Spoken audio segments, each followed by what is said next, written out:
Non mais faut arrêter tout de suite avec cette chance. Combien de fois des personnes sont venues me voir en me disant « Mais t'imagines pas la chance que t'as d'en être arrivé là, t'imagines pas la chance que t'as pu avoir, etc. » Mais la chance, les gars, elle arrive pas là en étant avachi dans son canapé et à scroller sur TikTok et à scroller sur LinkedIn et à regarder des entrepreneurs faire des faux podcasts comme ça qui sont enregistrés chez eux ou voire pire dans des studios de podcast juste pour faire professionnel et pour te faire croire qu'ils sont professionnels, avancés, experts. Ça fonctionne pas comme ça. Comment tu crois que je me suis retrouvé à la table de Jeff Bezos ? Tu crois que c'est en restant dans mon canapé comme ça ?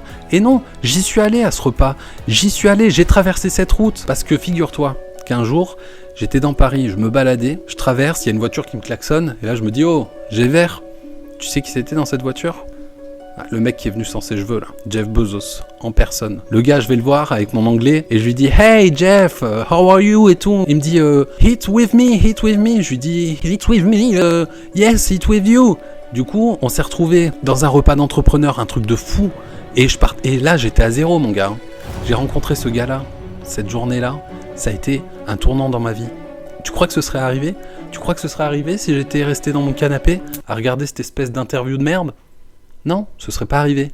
Donc arrête de regarder ce type d'interview et surtout, si tu crées du contenu, ne fais pas ce type d'interview, de fausses interviews.